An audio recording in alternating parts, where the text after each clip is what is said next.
You're live. All right, thank you. Give me 1 second.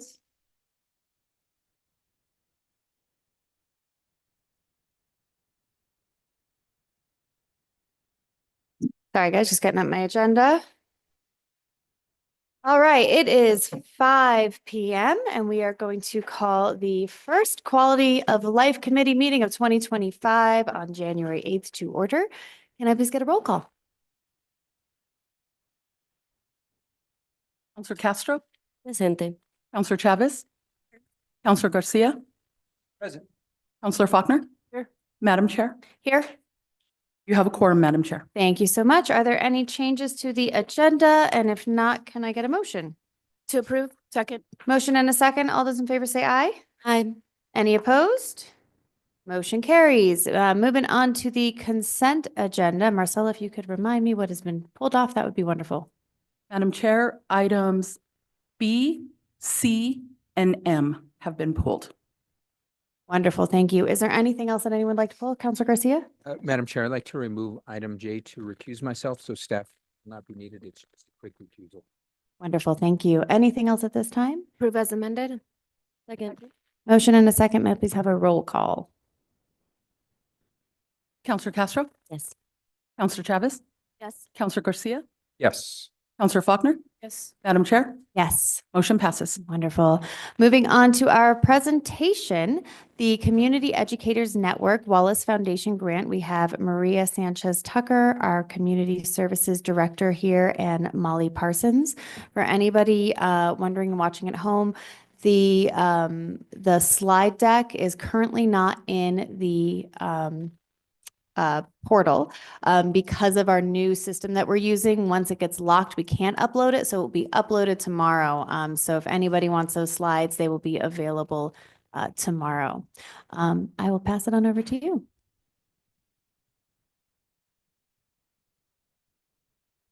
Can you get a little closer to that? Is the mic on? Try press. I didn't turn it on. That'll All work. right, well, we'll try this again.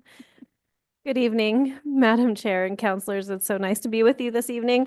I'm really pleased to bring an update to you with about one of our wonderful city partners, the Community Educators Network. I'm really pleased to talk about some of the work we've been doing and update on the partnership and how they're supporting youth opportunity in our city.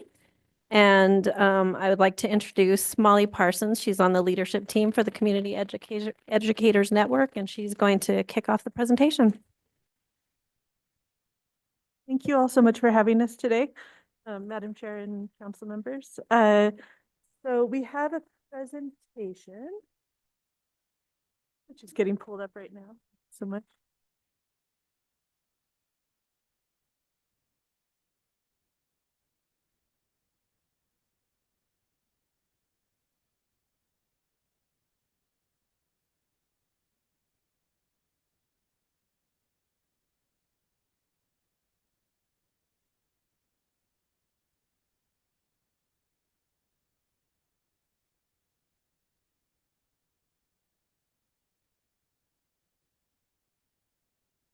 So we have been around for about 12 years.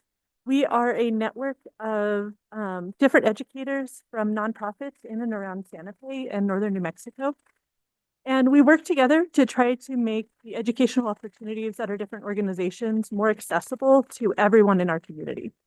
So go forward. So just a little bit of background around us. We've been working together since 2013. We started just by supporting one another because a lot of times educators at our small nonprofits feel really isolated. So we started meeting together for lunches.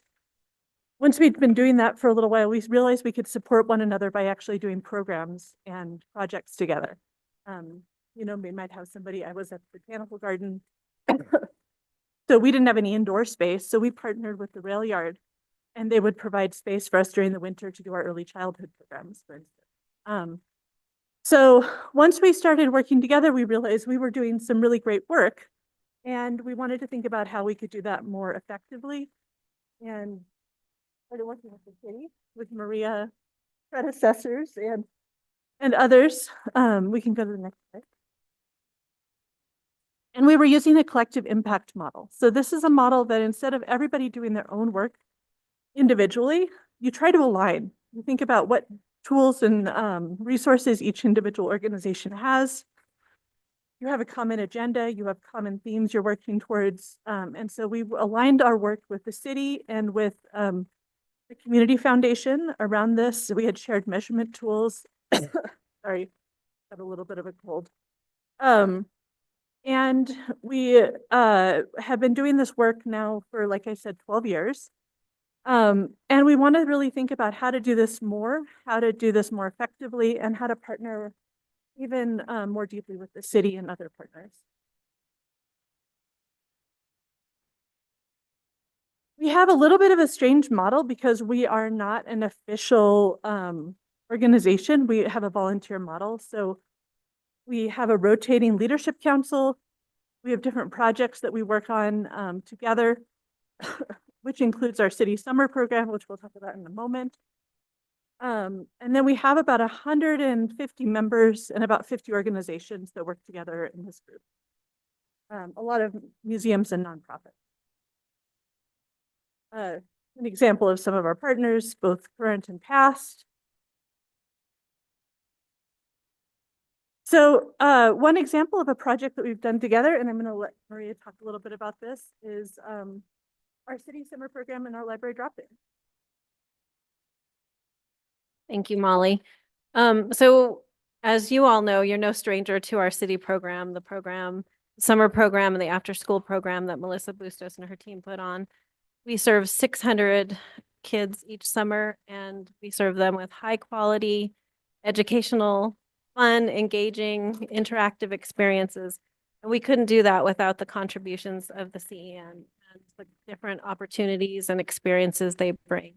And so it's just been such a wonderful opportunity to bring in museums and different activities to our recreational activities and the other activities we provide throughout our program. And so it's really just increased capacity for the city. And, you know, this started many years ago with Julie Sanchez and her team funding this.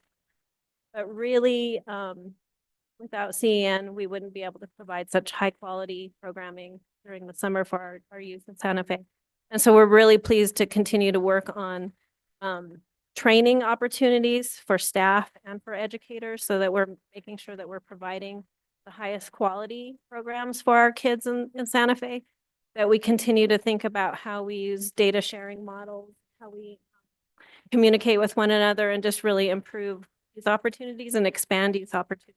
And so I think there's some more exciting work in the near future, but we're really grateful that CEN comes in and helps us with our. Oh, and also the libraries. They have come in and do a variety of different programs at our libraries. And so this is free programming for the entire community, and it gives a variety of opportunities. So it also provides capacity for our our librarians, so that they can provide more opportunities for the community. Maria? Yeah, so we have a couple of other just examples of different other projects we work on. So we do an annual teacher resource fair, so that we let teachers know about all the opportunities and field trips for their students. We have a 21st century after school program that we help support, where we train teachers in Santa Fe and Pulaque and Espanola to run after school programs using curriculum developed by our partners. And we know that there's a big shortage of middle school opportunities. So we've also really focused on providing middle school projects and programs. So Creative Collaborations is an example of that. One of the really exciting things that's happened to us is we got a $225,000 grant 2 years ago. This was sort of blew the roof off of what we usually receive in terms of funding, but we were selected out of, I think it was out of 1,700 applications. We were one of 30 selected across the country to receive Wallace Foundation funding to really think about what intermediaries do, how organizations that aren't housed at one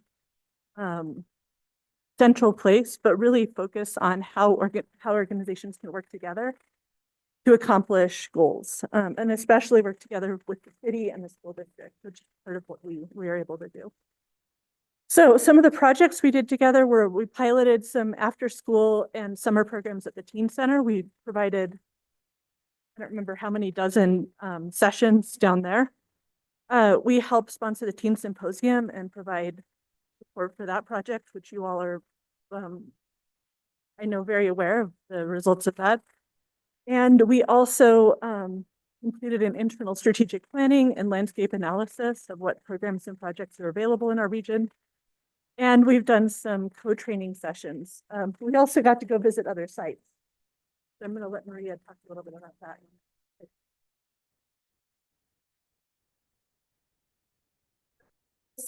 The takeaways is that we, the leadership team, various of us went to visit other types of programs across the country and really looked at their models and tried to bring back some best practices and ideas. And so I had the opportunity to visit Big Thought in Dallas, and they're an amazing organization that provides extraordinary youth opportunity. And so one of the big ideas that we brought back from that was they have what's called a creator archetype.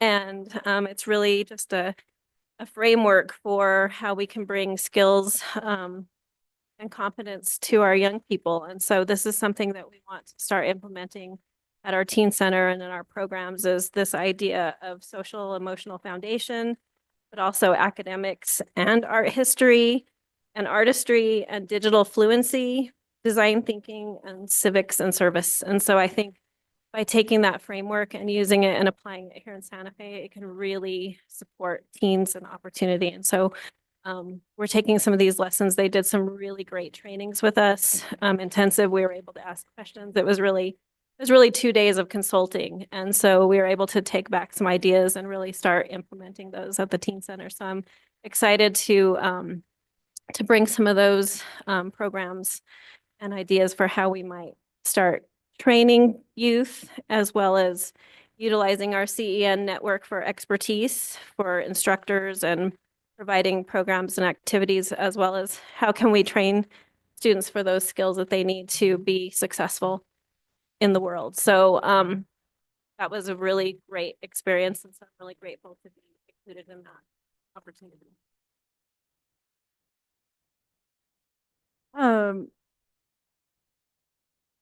So one of our big calls to action that we have right now is to think about how we can make sure every young person has high quality out of school and summer experiences that are available to them across our community. And there's no one organization that can do this on their own. The city can't do it, the school district can't do it, no one nonprofit can do it.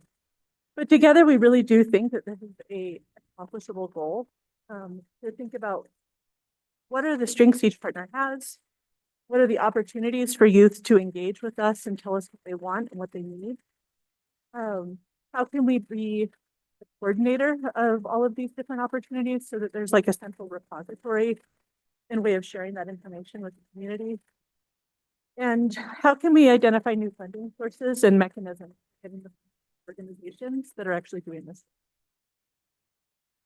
So here's our contact information, network at sfcommunityeducators.org. Please feel free to contact us if you're involved in this work. We're excited to have more partners. And we're in the process of getting our nonprofit status right now so that we'll be able to actually accept funds at a national level. So we're excited about that. Wonderful. Thank you so much. Really, really exciting to hear about all the work that's being done here. And as Director Sanchez Tucker knows that we frequently talk about after school and summer programming. So very excited to hear about the work that you're doing in that arena. Any questions or comments, Councilor Garcia? Thank you, Madam Chair. More so comments. Thank you for the presentation. I appreciate the work that you're doing. I cut my teeth of my professional career working for a statewide intermediary, focusing on youth issues, and you're speaking the language that brought me up. So when you're talking about alliances, I definitely know what you're talking about, ensuring that there's not duplication of services. there are two organizations that I would recommend you connect with specifically around the out of school time programming, which is, the out of school time network. I don't know if I didn't see their logo on but that's Yeah. okay. And the After School Alliance as well. Do you work with them? The national- Yeah. Yep, we actually, one of the-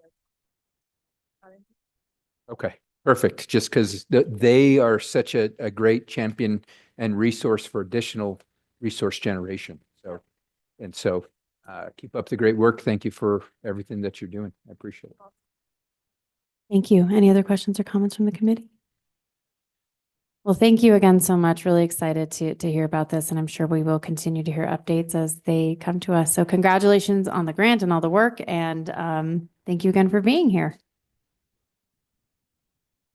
Okay, moving on to our consent agenda. First item pulled off is item B, request for approval of a budget amendment resolution bar in the total amount of $2 million from general fund balance to construction work in progress for site planning, development, or purchasing of a building or property for non-congregate sheltering solutions.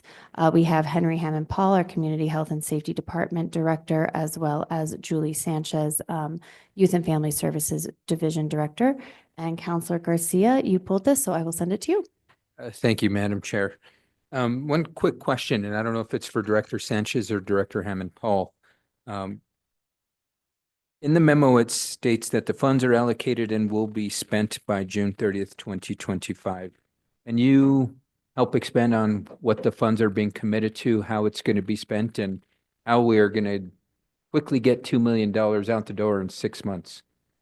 Yeah, thank you for the question. Madam Chair, Committee, everybody, Happy New Year.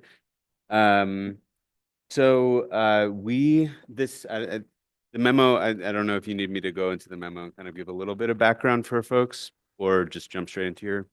Straight is fine with me. Okay, great. So yeah, this money had been I think this is the third fiscal year it's been bumped down. And we are intending to spend it on site feasibility studies, site preparation, project management, and actual units for purchasing the pallet shelter units, similar to what we have at the Christ Lutheran Church. So just for kind of context there, the pilot has 10 units that host 10 individuals. We're aiming to get a total of 90 units, which will house 150 individuals. And so we would be working with the existing vendor that we purchased those previous units to expand this capacity. And just kind of from a numbers perspective, 10 to 90 is a 1,400% increase in capacity. And then if you talk about the shelter system in the city in general, we have about 280 beds in the shelter system. We'd be adding about 150 with these funds by building out additional pallet unit sites. So adding 150 units to about 280, give or take, plus or minus. That increases the total system capacity in the city by 54%. Okay, thank you. And I can, if you'd like, I can also break down some of the specifics on how we'd want to spend it. But if you have additional questions, please let me know. Well, let me, just because you rattled off some data that I definitely raised a bunch of more questions, and then we can go into the actual specifics, or maybe if you have a cost breakdown of the 2 million, that would help generate, because I guess one quick question I have is you mentioned utilizing some of the resources to purchase pellet shelters. And I've got a big concern around that just because we've already allocated resources from the $30 million that we did a few months ago to purchase additional pellet shelters. So it seems like can you help me clarify? Yeah. Well, Is this in addition to? What is, can you clarify the 30 million? So the city had $30 million in our reserves that we allocated resources from. Part of that was to purchase more pellet shelters. Yeah. And I think I raised some concerns at the time of what's the plan. And I think the plan was we were going to begin to look at city land to develop these, and understandable. But that's why I agreed to allocating the resources then. But so is this an additional allocation? So let me ask this, if you can give the breakdown of this 2 million and how we're going to spend it. Yeah, so this 2 million was previously allocated for the purchase of a property, I believe in 2023, and that fell through. There was another attempt to purchase a property that fell through. So we've then decided to try and take this funds and expand non-congregate options like the pallet shelter communities. Part of these costs would be associated with actually purchasing additional units. The units themselves cost $26,000 for an individual unit that would sleep, that for a family unit.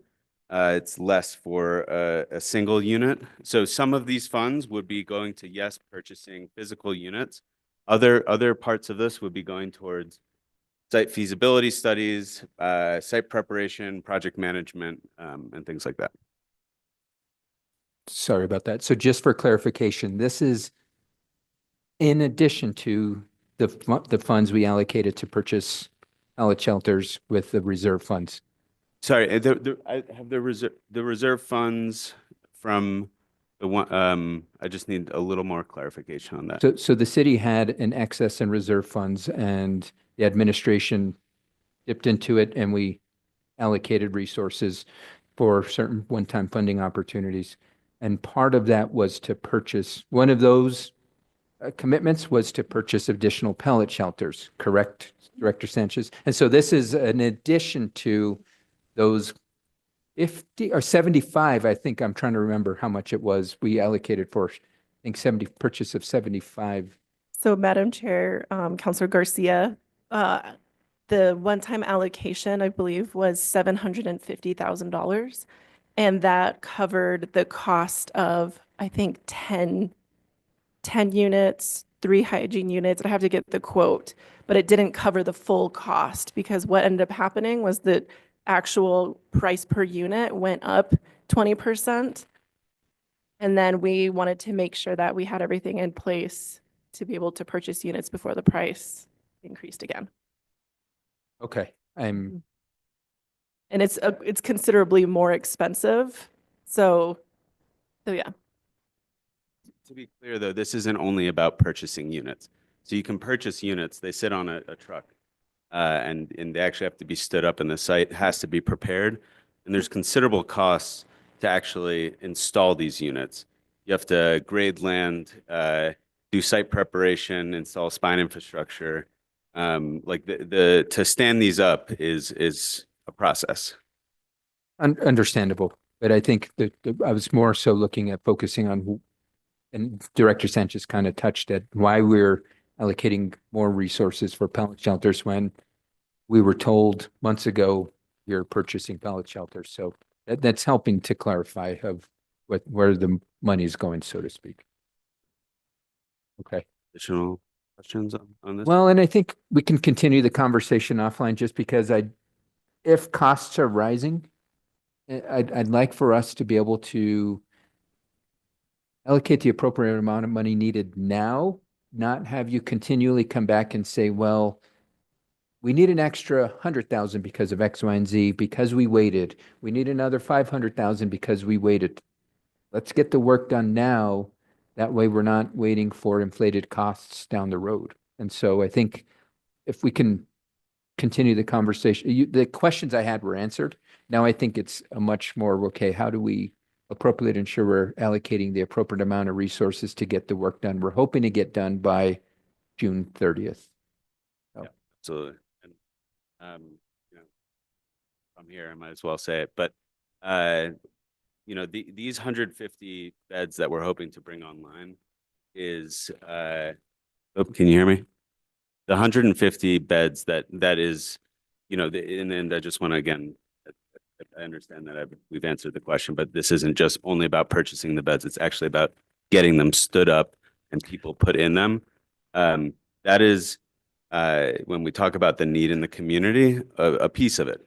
It's not the whole thing. This isn't, so to your point of, I would just say I respect and thank the comment about the fact that we need to do this with urgency because there is considerable need in the community. And what increasing capacity by 54% is still not going to get us where we need to go. So thank you for your support. Sure. And one last follow-up question, just because it does impact the numbers that are being recited this evening. And so Christ Lutheran has 10 shelters, which serve 10 individuals. The numbers you're citing as the capacity of 2 individuals per shelter, are we going to mandate that these shelters are housing 2 individuals? Or are we going to go off of the model that Christ Lutheran has where it's 1 individual per shelter? Because then that would decrease by 50% the amount of individuals that would be able to be housed. That's a great question. Interestingly, these units actually, they accommodate they're different sized units for different use cases. So what we have at Christ Lutheran, I believe they're 8 foot by 8 foot, and those are designed for individuals. Some of the ones that we're looking into are for families. So the idea is to not only just have a one size fits all model, but to instead meet people where they're at. As you know, from facilities like Consuelos, certain types of shelters serve different populations, veterans, families, folks with disabilities. So some of the units that we're looking into would actually be built out and designed for accommodating families. Some would be for individuals, some would be for folks with disabilities. So a broad spectrum, but the physical unit actually changes based on who would be in there. Understandable. Thank you, Director Hammond-Paul. No other questions, Madam Chair. Thank you, Counselor. Any other questions or comments from the committee? Move to approve. Hold on. Oh, sorry. I didn't see that. Counselor Faulkner.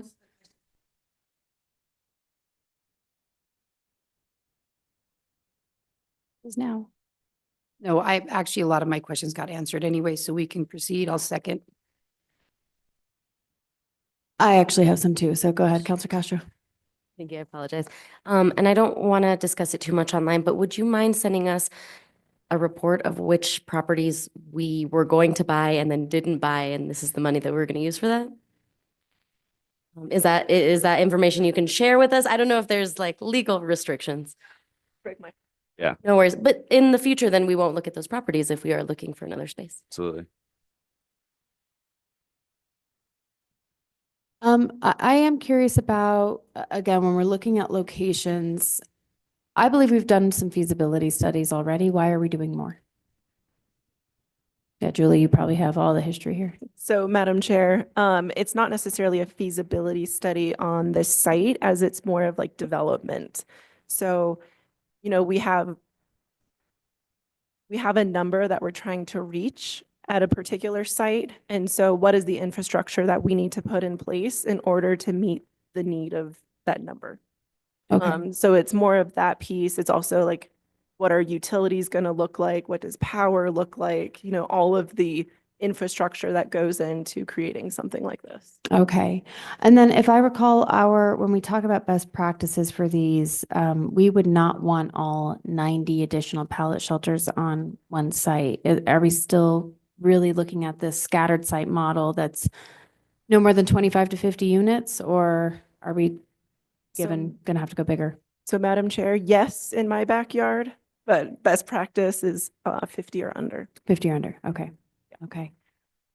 I do not think that I have any additional questions at this time. And if there, Director Hammond-Paul? I just wanted to clarify, I think I misspoke and Julie helped me remember.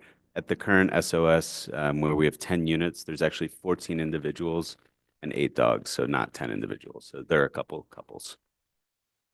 Wonderful. Thank you. And I know that there's also been, I think there's been some individuals that have been able to move into more permanent housing from the SOS. So we've had continued. There's 4 and 2 in the wait queue to be moved into permanent housing. Wonderful. Good. Glad to hear. Well, if there are no other questions, we have a motion from Counselor Garcia, a second from Counselor Faulkner. Can I please get a roll call? Counselor Castro, Yes. Counselor Chavez, Yes. Counselor Garcia, Yes. Counselor Faulkner, Yes. Madam Chair, Yes. motion passes. Okay, thank you so much. Moving on to item C, request for approval of amendment number 1 to item number 23-0010 with Kiwanis Club of Santa Fe to increase compensation in the amount of $90,000 for a new total amount of $390,000 for reducing the reliance on private business sponsorship to support the New Year's Eve and Dias de los Muertos events. I have Jordan Gunther, our Tourism Santa Fe, TSF, that's what that stands for. Interim Executive Director, very good to see you. I actually pulled this item. I did want to understand a little bit more about what is going on here with the need to increase. I'm assuming this is lodger's tax, first of all, correct? Okay. And what happened that we were not able to meet the expenses with our previous plan? Sounds like we weren't able to get as many donors as we thought. But if I could get further explanation, that'd be great. Madam Chair, counselors, thanks for having me tonight. Great question. So I will say, in addition to the need to kind of offset some of the public support dollars for 2 events, so this does cover New Year's Eve on the Plaza as well as the Dia de los Muertos event.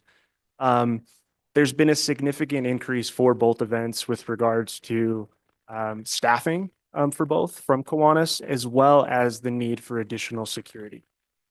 Really to thwart and prevent anything that happened similar to Fiestas. So it's twofold. The increase is one, to help offset some of the sponsorship dollars as well. And I think more importantly, to make sure that both events feel safe for the general public.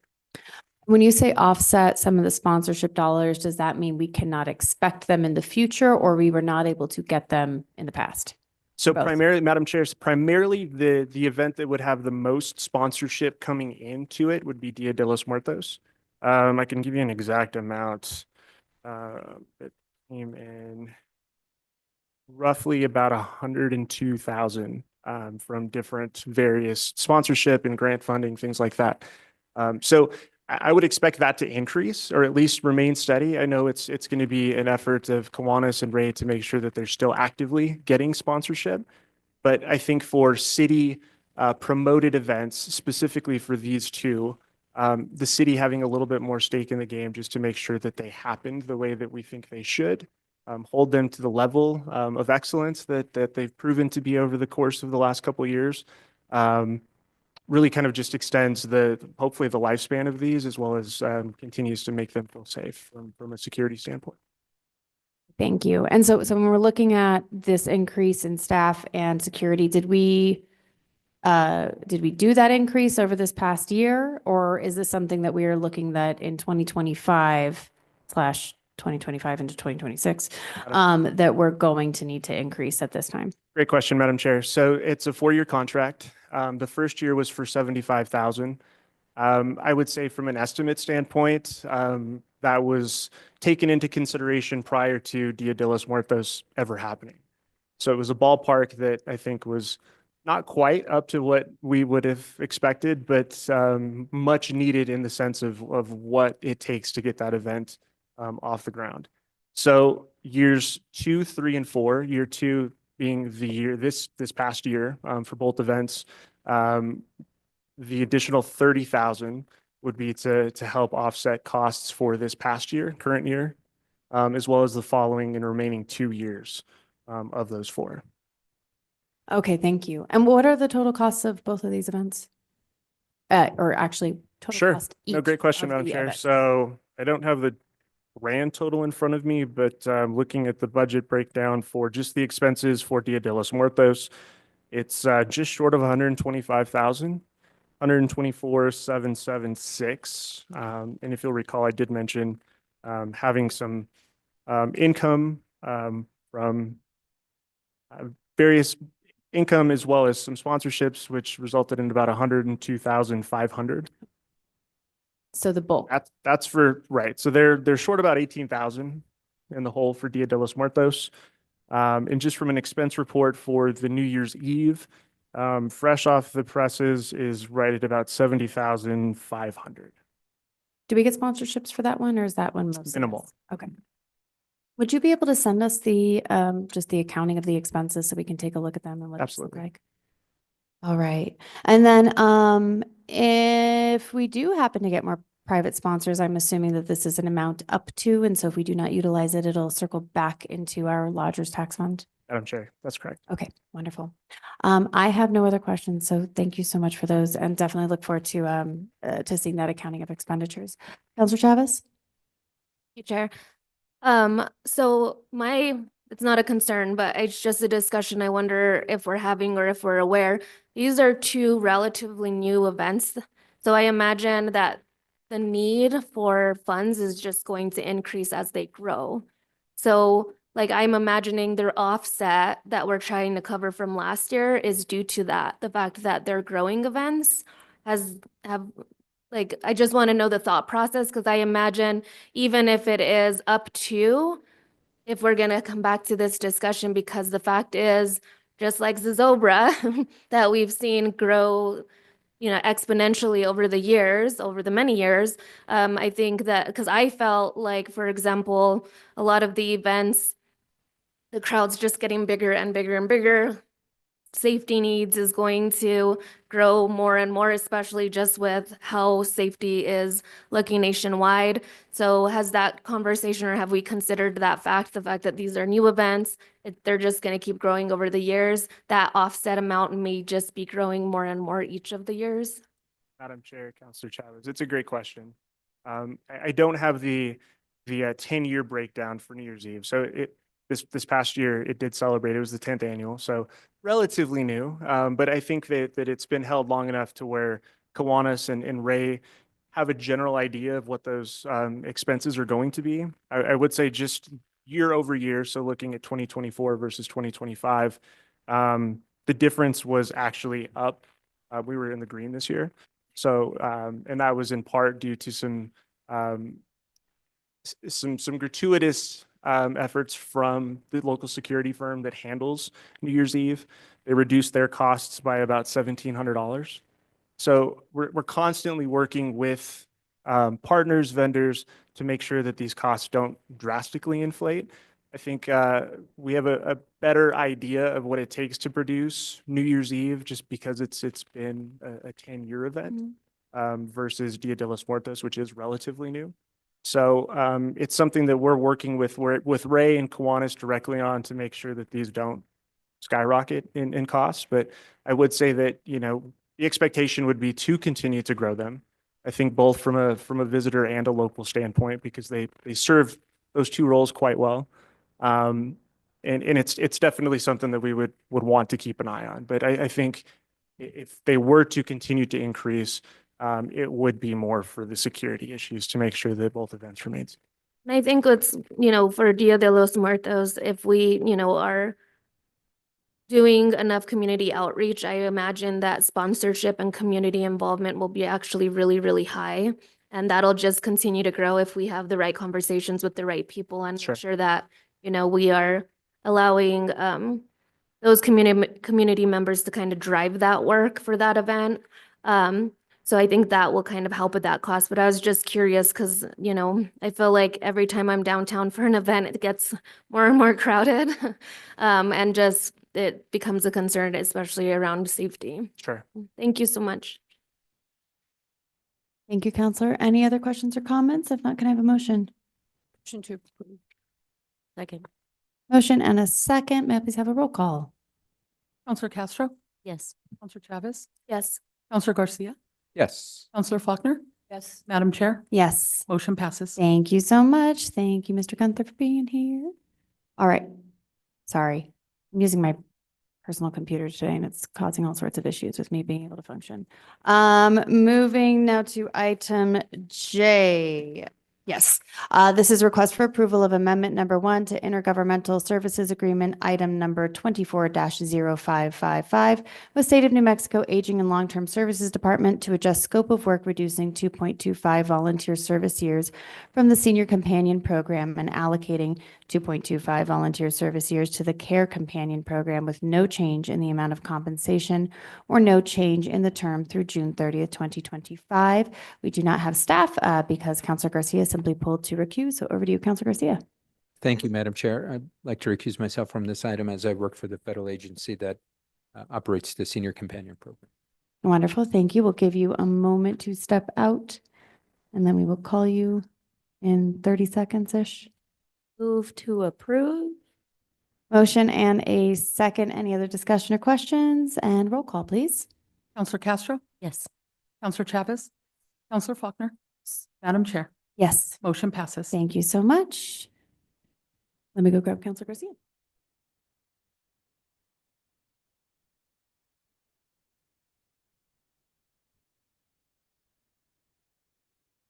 Okay, moving on to our final item tonight. This is item M, consideration of bill number 2024-13, adoption of ordinance number 2024, I assume -13 as well, sponsored by Counselor Signe Lindell and Counselor Pilar Faulkner.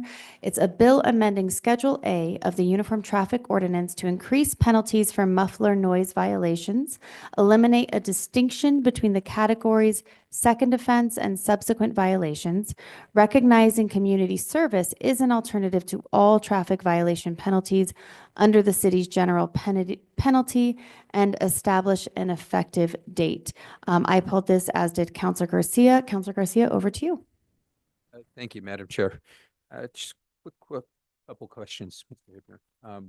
This updates the fees imposed should somebody be found guilty of the offense.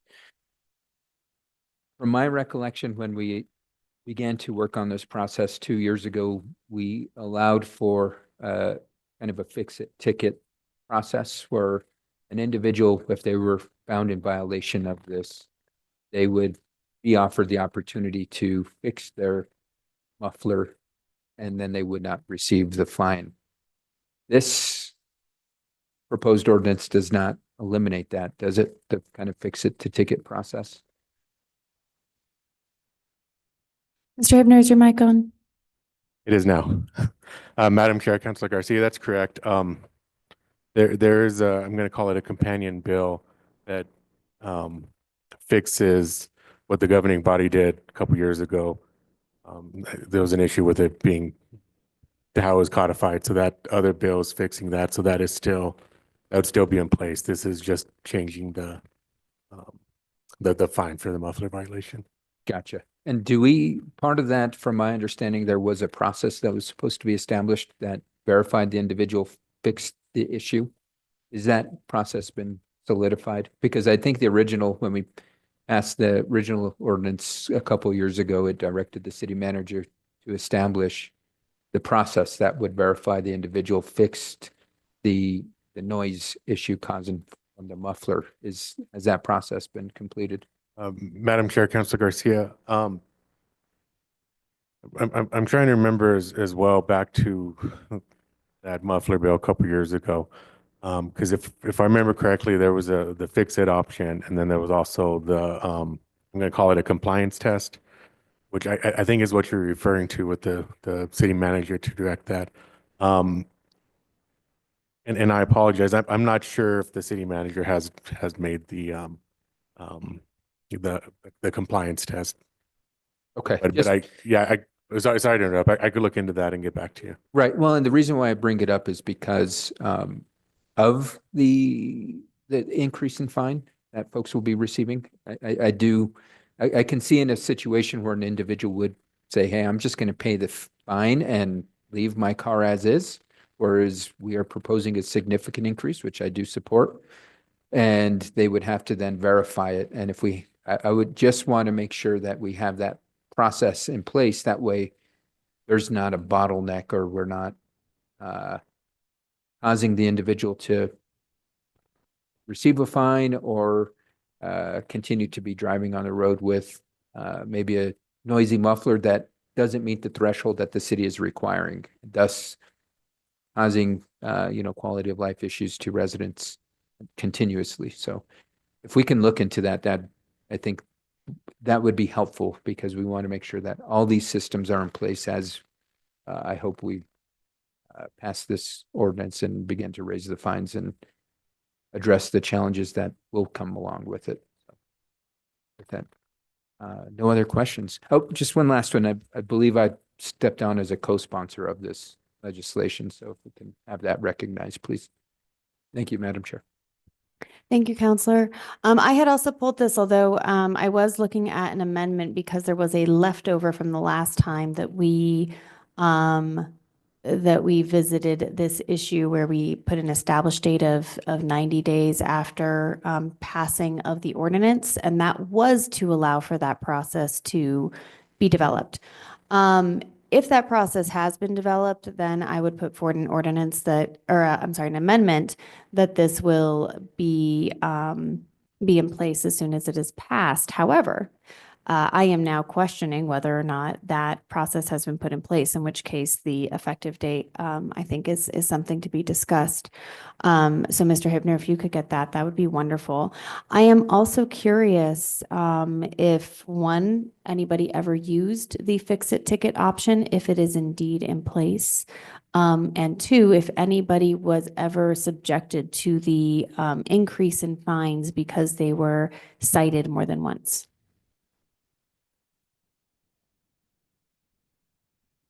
Madam Chair, so I did ask the municipal court to pull some numbers for me. So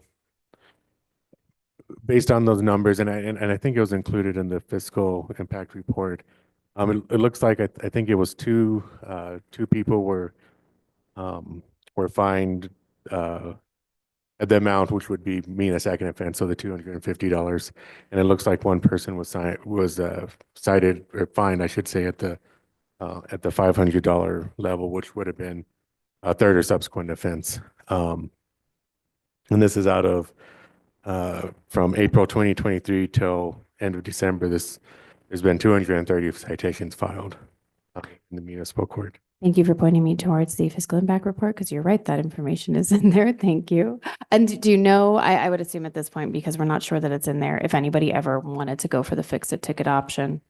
Well, I think that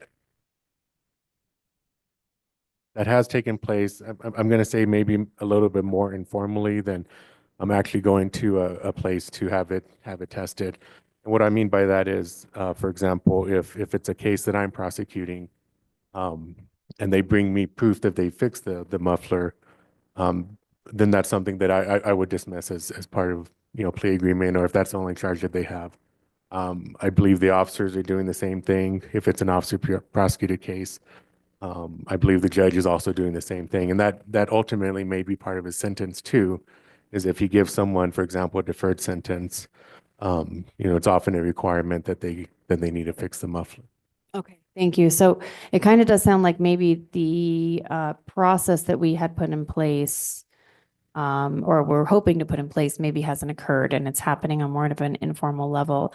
And while I'm happy to hear that there are some situations where that is occurring, one of the other reasons that we wanted to put in a process and actually establish decibels and how this would be measured would also be for the public to have an opportunity to challenge their citation. So still something that I think that we need to look into and check in on that. So I look forward to getting that information from you. Of course. Any other questions or comments at this time?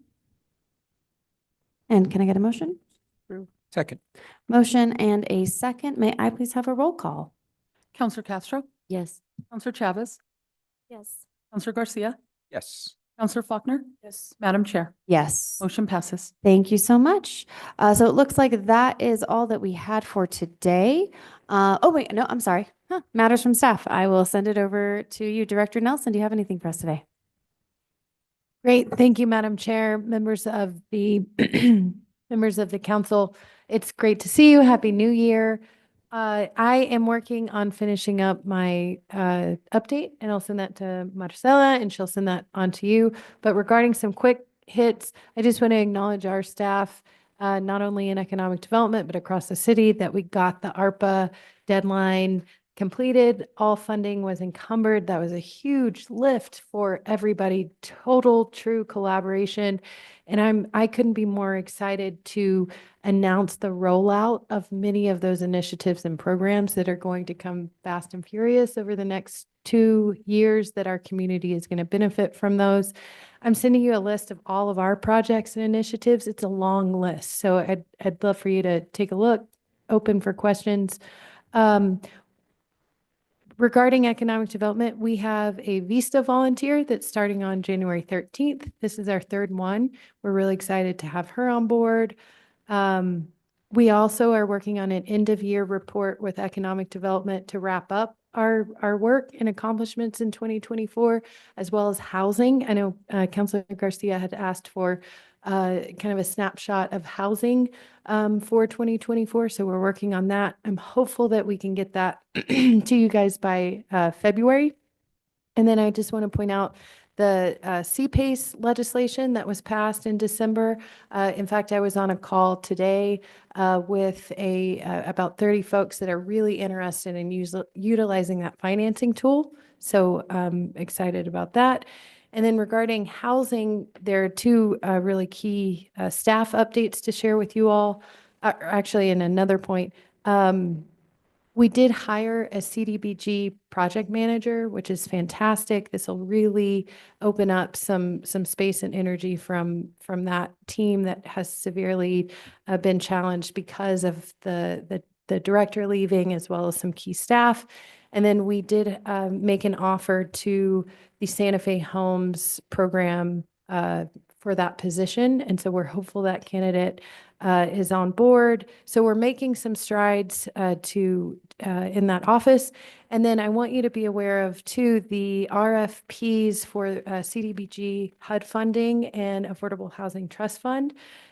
Hoping that application goes live within the next 2 weeks. We're working with the procurement team to make sure everything is great.